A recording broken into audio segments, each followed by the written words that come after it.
And welcome in to the Pump Fake. Merry Christmas, everybody. Football is back today, kicking off with the defending Super Bowl champion Kansas City Chiefs raising their banner and going on their quest to defend their Super Bowl title, beginning against the Detroit Lions. That's tonight. It's tonight, everybody. We made it. Off-season, the preseason, all of that, all the fun stuff of the last 6 months, 7 months. It's been a hell of a grind. But we are here. We have made it. And we'll talk about all of that. Benny Heisler, host of Betting the Bets on KC Sports Network. He'll be joining me momentarily. I did want to start off with this, though. Everything going on in San Francisco. And I know that it's been a talking point for just about every show in this line of work over the last God knows how long. Not even just this offseason. It's been a 3-year thing.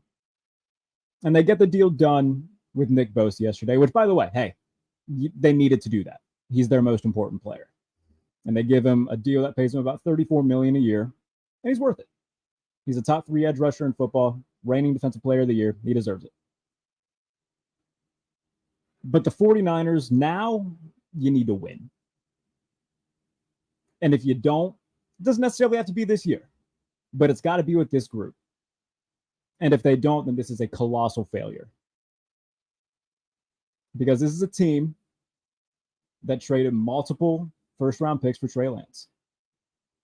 Those picks, by the way, in Miami turned out to be used to acquire Tyreek Hill, draft Jalen Waddle, trade for Bradley Chubb. And now Miami has championship aspirations of their own, in large part because of the pieces that the 49ers gave them and what they turned them into. And the player in which they acquired, the 49ers, the player that they got out of that deal is no longer on the team and got 4 starts before getting shipped to Dallas. And now you're going forward with Brock Purdy, who I think that in the conversation of this, we could argue back and forth. Did Trey have the higher ceiling? Brock maybe have the higher floor, whatever. But you better win now. Because now if you're Kyle Shanahan, the ginormous control freak that you are, you've got Brock Purdy, who will play within the script that you want him to play within. He's probably not going to do anything tremendous to take you over a hump. But you look at what their money looks like right now. A lot of backloaded stuff. You just gave Nick Bosa a ginormous contract. Trent Williams has a big contract. Kyle Juszczyk, big contract. Deebo Samuel, big contract. Trent Williams. Fred Warner. They're going to have to pay Brandon Ayuk, Christian McCaffrey. In a few years, they're going to be in the same boat that the Rams are in right now. Now, the Rams won a Super Bowl. They would absolutely trade a couple years of being bad for another Super Bowl. Every team would. And if you say you wouldn't, you're lying. Because winning a championship is worth going through a couple mediocre years. Any team who says that they would rather just be relevant for a decade and not win anything over winning a Super Bowl and stinking for 2 years, they're wrong. And that's where the Rams are right now. But they can at least say, hey, our way worked. The 49ers need to prove that their way will work. But they don't necessarily need a top 10 quarterback to win a Super Bowl. They can just build an all-star team around him. And as long as he plays adequate, they can do it. And they're sure as hell spending the money. Javon Hargrave in the offseason just paid Nick Bosa, Trent Williams. Everybody on that team, all these stars with these massive contracts, and Brock Purdy's making less than $1 million a year right now. You better win.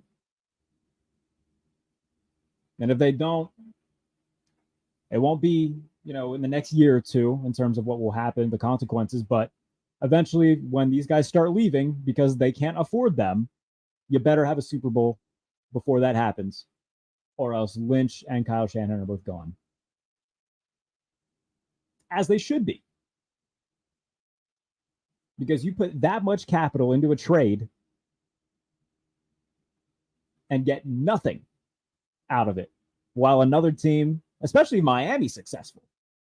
If Miami wins a Super Bowl and the 49ers don't, then this goes down as arguably the worst trade or the most one-sided trade in the history of the NFL, up there with the Herschel Walker deal from Minnesota to Dallas.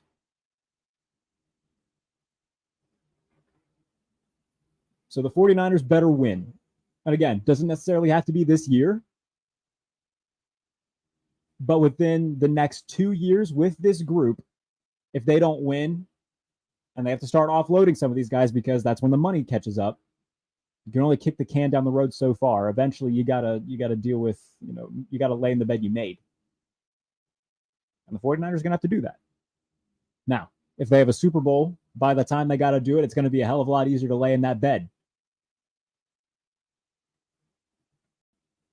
But right now, looking at all of that money tied up into all of these stars, and Kyle Shanahan very clearly saying, hey, I don't need an elite guy to do this. I'm going to do this my way. Well, hey, show us that it works. Because you can keep getting the NFC Championship games. That's fine. Do that all you want. If your goal is just to lose NFC Championship games, then cool. Mission accomplished. But you don't have this roster and constantly be picked to win Super Bowls and get to Super Bowls. And if you do that year in and year out and you still can't win, this is a colossal failure. A colossal failure. And that's what it is.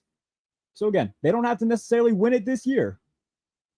I got doubts about Brock Purdy coming into this year too because of his arm and the surgery. And I honestly think Seattle's going to win that division. So it doesn't necessarily have to be this year. But you better get the job done. Whether it be this year, next year, you got to win with this group because that money's going to catch up. But if you have a Super Bowl in that span, it's going to be a hell of a lot easier to eat that and go about your business. But Kyle Shanahan has made it very clear, hey, I don't need an elite quarterback. Now, we don't know if Trey Lance is going to be that, but that's the thing. We don't know. He didn't give us any time to find out. We got 4 games of it. I understand the run that Brock Purdy went on last year. But it's very fair to point out the very advantageous circumstances that he fell into.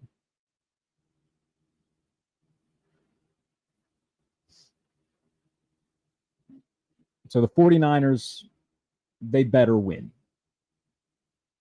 And that's what this comes down to. Can they win? Because we know that they can get to the playoffs, especially in an NFC that's somewhat top-heavy. And a division where the Seahawks are really their only competition this year. The Rams aren't going to be much of anything, especially with Cooper Kupp possibly going on IR. And the Cardinals are a dumpster fire.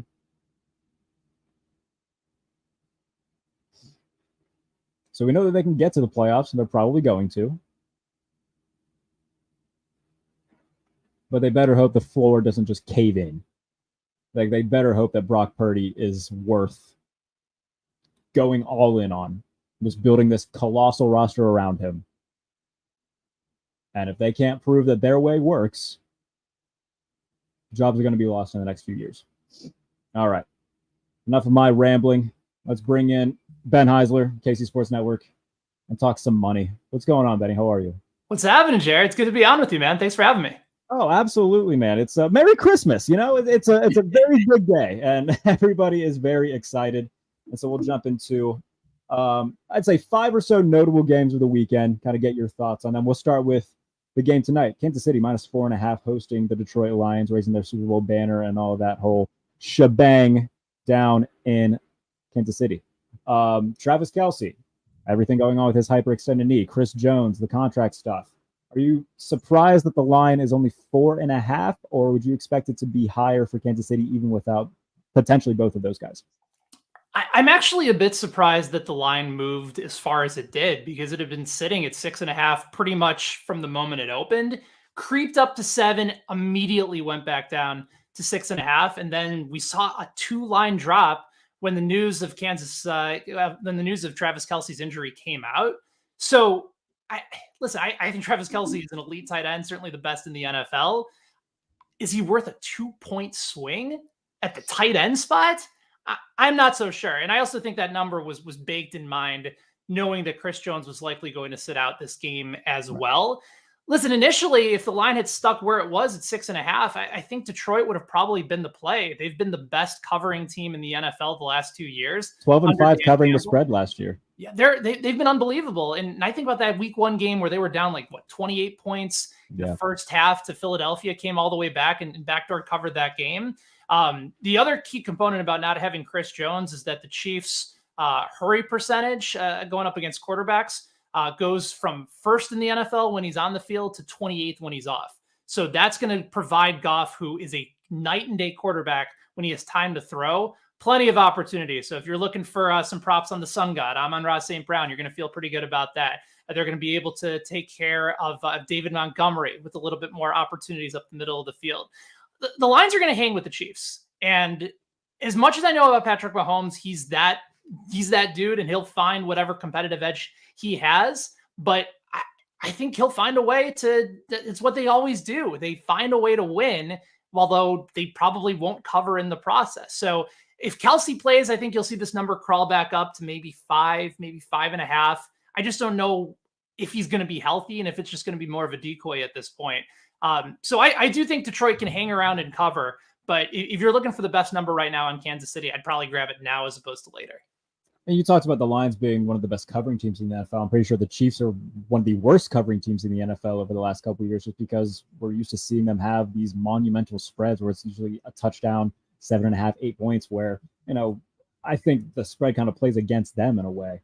Over under 53.5 for this game right now. That's one that I'm paying very close attention to just because of the things you pointed out. I think that the Lions are going to utilize their run game and play into play action and getting the ball into Amon-Ra St. Brown's hands. But if David Montgomery is playing well, if Jahmyr Gibbs is playing well, if the Chiefs can't solve the run game of the Lions without Chris Jones in the lineup, we know that their defense is going to be marginally worse. Even with, Nick Bolton and Willie Gay, guys that I like, if they don't have 95 in the middle there, it's going to be, I think the Lions' run game is something to pay attention to. So maybe watch some David Montgomery and Jahmyr Gibbs props. Yeah, I like Montgomery, particularly for an anytime touchdown. I think about the impact that Jamal Williams had last year. They like the thunder and lightning approach, right? They like going between the tackles, especially in the goal line. It prevents Goff from throwing a bad pick. They trust their offensive line. So he's an anytime touchdown play. That's probably one of my favorite. I also like if you can get and move the line a little bit on his rushing prop tonight. I think you can get over 50 yards as well. I do think from the total perspective, getting it under 53.5, if you're looking to bet the over, is probably a play that I do like. In fact, when it was sitting at 54, I paid a little bit extra to move it to 53.5. Obviously, I could have waited around, but we didn't know about the Kelce injury. The thing with these two teams, and it's a pretty crazy historical trend, and I never say to bet on historical trends, but it's interesting to keep a note of. The Kansas City Chiefs over the last 8 years are 8-0 to the over in week 1. If you go back the last 12 years for Detroit, they're 12-0 to the over in their week 1 games. So it's just this stupid, crazy trend that's on the board, available, and now you're getting it at a lower number than what you were getting it at before. These teams are going to score points, and there's just not a lot of concern right now defensively, especially in the secondary for either team, that has me feeling concern. And even though the Chiefs' offensive weapons with Kelce maybe not being there could be a bit significant, they're still going to move the ball. There's still going to be plenty of opportunities, and it's still Mahomes. That's what we have to wrap our heads around. He may not have the guys to throw to, but he'll continue to find ways to get guys open, scheme it up, and it's still Andy Reid there. So I do like the over at 53.5, even with the uncertainty of Travis Kelce. And it has nothing to do with the trends more so. I just think it's a good number, and you're getting it before that key number of 54. Moving on to the Sunday slate, Bengals-Browns is one I'm paying attention to. I do worry about Cincinnati a little bit. We saw what happened last year when Joe Burrow didn't take any preseason reps. They came out of the gate slow. They started 0-2. The Browns are a team that's had the Bengals number in recent memory. I think that this is a favorable matchup and one where we could see the underdog just win outright. The Browns, 2.5 point underdogs at home to the Bengals. I think that we could see a little bit of a repeat from last year where Joe Burrow and the Bengals come off a little bit slow out of the gates, and the Browns are the beneficiary. I think you're spot on. It's interesting because Kevin Stefanski has been, during his tenure, one of the worst covering head coaches in the NFL. Conversely, with the Bengals over the last 3 years since they've gotten Burrow, have been one of the best teams against the spread. But it's a divisional game for Cincinnati on the road against a team that he's had some issues with, especially when it comes to covering the number. I think this is a really good spot for Cleveland. The question will be whether or not you buy into Deshaun Watson looking like the Deshaun Watson of old before he eventually got out of Houston and just really played terribly last year. That's with Chubb and be able to use Watson, take some deep shots on the field. Elijah Moore, by the way, I think is in line for a really nice year. I think they're going to use him in the same way that they used Will Fuller in Houston, just that deep electric threat downfield. A guy that I love, one of the higher bets that I've made for the season for him to clear his over on receiving yards. They're going to have plenty of opportunities to go up against Cincinnati. Like you said, with Burrow not playing in the preseason, still recovering from a bit of an injury. This is a nice spot, especially at home for a divisional game where historically a lot of these trends line up in favor of Cleveland. So there's another team on the board that I think we'll get to that has a very similar line, similar type of feel. It's not a division game, but I do think if you're looking at underdogs for this week, Cleveland certainly needs to be considered given this matchup. Would that other team perhaps be the New York Jets getting 2.5 against the Buffalo Bills on Monday Night Football? It is not the New York Jets.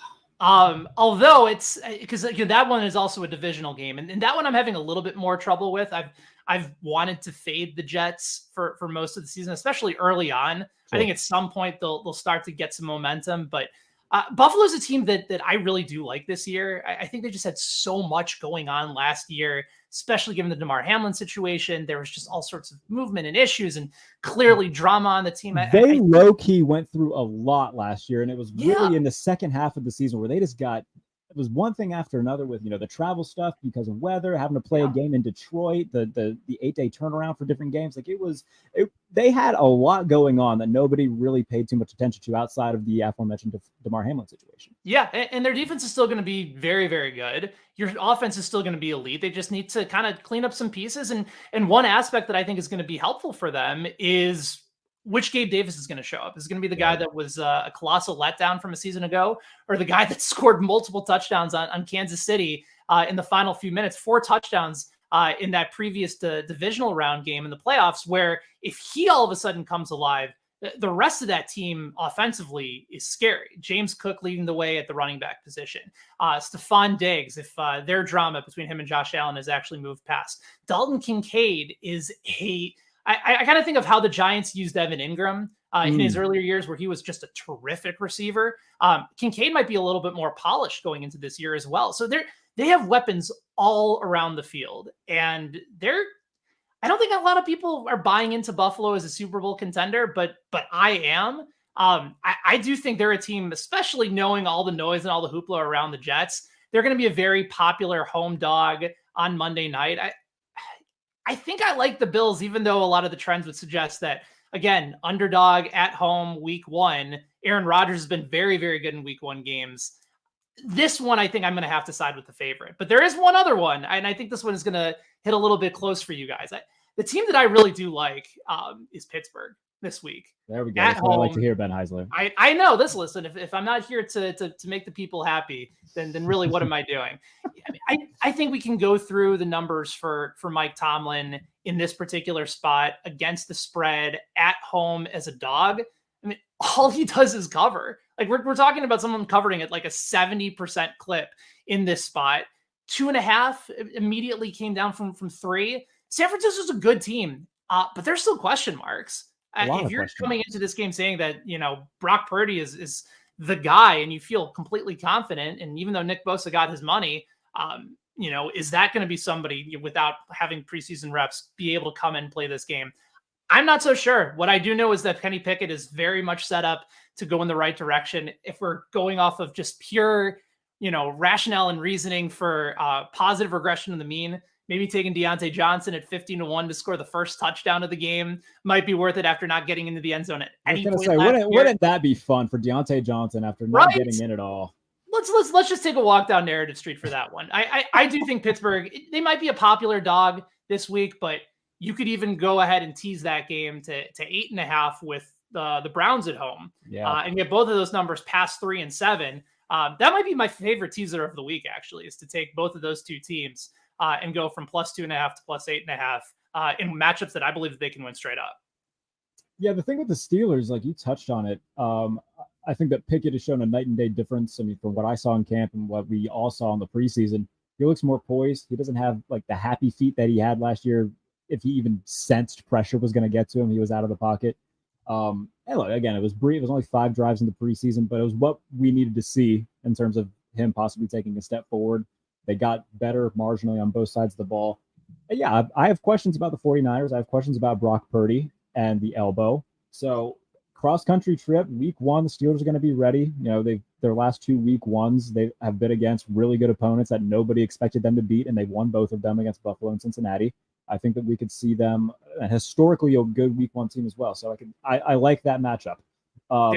In terms of the Bills, they're my pick to win the Super Bowl. However, the Jets are the team that's given them the most fits within the division the last few years. And I think playing in New York, not having Von Miller, I don't trust their pass rush to begin with, first of all. That's fair. And that's why you go out and you get a Leonard Floyd, and I get that. But if I hear one more Bills fan tell me how great AJ Epinesa is, or how Greg Rousseau is going to, they drafted all of these guys with like high value draft picks, and none of them have amounted to being anything worthy of those draft picks. They just sent Boogie Basham to New York. So clearly that didn't work out. I have questions about the high draft picks in recent years of Sean McDermott and Brandon Beane. Kyer Elam, by the way, not even a starting cornerback right now, who they took in the first round last year. I've got a lot of questions about Buffalo's defense right now in terms of their pass rush. I love Matt Milano. I think he's the second best off-ball linebacker in football. If Trey White's healthy, that's great. Really good safety pairing with Hyde and Poyer, but Hyde's apparently dealing with something already. If they stay healthy, awesome, but still that pass rush man has a lot to prove. No doubt. And you're playing in an AFC that's going to be extremely challenging in arguably I don't know if it's necessarily an argument. I'd still contend that the AFC North is the toughest division in football this year. But you can certainly make a case that the AFC East is probably second hardest, right? Yeah, absolutely. I don't think the Jets are going to be they're not going to be trash with Rodgers. Like, it's still a very good defense, and it is going to elevate so many other guys on this team. Like, I'm buying into them being legitimately good. In fact, I think the value is there as a Super Bowl contender, but I just don't think it's going to happen right away. This is a team that still needs some time to sort things out, process. Beginning portion of their schedule is very challenging. I think about that game in week 4 against Kansas City. To me, that's a game that the Chiefs, if they have everybody healthy, probably smokes the Jets. And that might be sort of that RELAX moment for Rodgers, and then they start to figure things out and get back on track the rest of the way. But Buffalo is really intriguing. And I think, to your point, like the concerns on defense are there. They're glaring, but I just think their secondary is still good enough to mask some of their issues with their pass rush. And that's usually one sort of begots the other. You have a really good pass rush, it can kind of help the secondary out, versus if your pass rush isn't there, the secondary can cover up a lot of mistakes in time for the quarterback to throw. So they're right up there with me. And I think even the number at 9-1, I'll probably wait on it, hope that I can get it into double digits. But I do think they're very much in contention for a Super Bowl, and rightfully so. Staying in the AFC, why are the Jaguars only 4.5-point favorites against the Colts? My apologies. It's a division game on the road. I don't care, man. That team, I'm not trying to crap too much on the Colts. I think there's a clear vision in mind, which is we're going to get athletes that are scheme fits. Anthony Richardson, if he works out, is going to be an alien. Pairing him with Shane Steichen is probably the best case scenario for him coming into the league. But you've got an owner who is tweeting like he reached into Aaron Rodgers' bag, labeled clearly not MDMA, and just tweeting through all of this stuff with Jonathan Taylor. They don't really have a legit number 1 pass catcher. I like Zaire Franklin and Shaq Leonard, but I don't think that those two linebackers are going to change the fortune of your franchise. I don't know, man. There's not a lot about Indy that I love. I will say this about Doug Peterson coach teams historically. They do get off to slow starts. Now, whether or not you buy into a rookie head coach and a rookie quarterback being able to cover a 5.5 point spread at home, they're going to have issues. But it's still a decent offensive line, not the one that we became accustomed to for many years. And you still have a solid defensive front in Indy as well. Now, Jaguars should win that division, but there's still some warts on that team. And you can't help but wonder at times, like, if this is the number, like, what is Vegas trying to tell you about this game? If it gets to 6, maybe you're like, okay, now I'm starting to look at Jacksonville saying, okay, the number's truly there, the money's coming in. But Trevor Lawrence only 15-21 against the spread in his career. Now, granted, he's over 500 with Doug Peterson as compared to Darryl. I feel like we just need to scrap the entire Urban Meyer year out of existence. That's fair. The adults in the room made a noticeable change for Trevor Lawrence. But I think it's just, that's kind of what it is. It's, historical trends over time give the value to the home team in a divisional game in week 1, where we still really don't know what these teams are all about. But it's not going to be a game that I'm going to be betting. Let's just say that. I mean, I will take it in a 3-leg tease where I go Jacksonville, Browns, Steelers. I'll tease them and ride some money on that. So I think that, and like, if Vegas is right on them, I'll tip my cap and I'll eat it. But man, Jaguars -4.5 and Washington -7 are, I feel like, just absolute locks. The Washington one is interesting too, because I think about the teams last year that were massive dogs that hung around. I think Houston was that team last year. I think they tied Indianapolis in week 1. Yep. Lovie Smith era. And again, Frank Reich in week 1, usually a disaster. And then the Bears, I believe, also covered in week 1 as well. So you're talking about the teams that you think are tanking. They're going to. It's just, week 1 touchdown.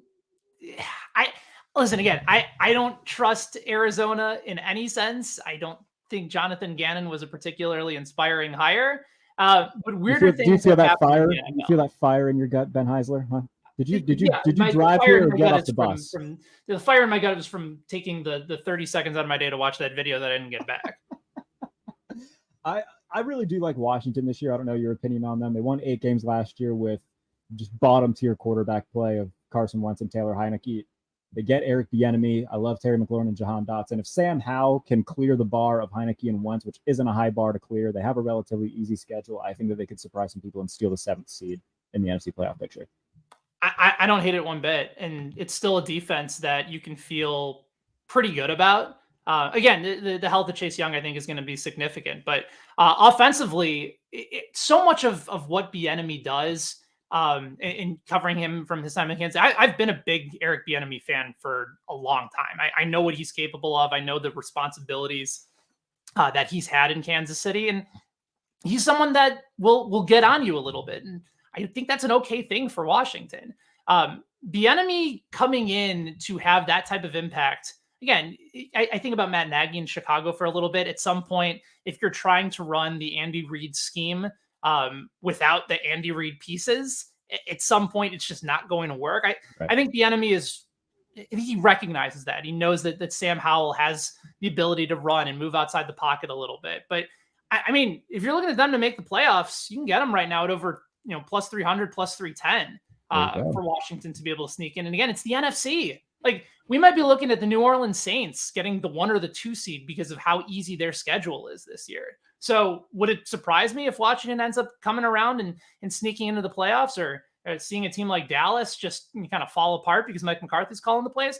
No, not at all, because it's very much wide open. Any other bets that you love this weekend that you want to get us out on? Yeah, I mean, I think certainly when it comes to tonight, I already mentioned that I'm on the over 53.5. I think there's plenty of, if you're looking for some of the bonuses that are on the board, certainly there's plenty tonight. David Montgomery, probably one of my favorite bets for an anytime touchdown. Remember, Jamal Williams last year was opened the season at 150-1 to lead the NFL in rushing touchdowns. And of course, he came through for that. Montgomery, one of the best tackle breakers in the NFL during his time in Chicago. They're going to use him in very much the same way. So I like him to get in the end zone again tonight.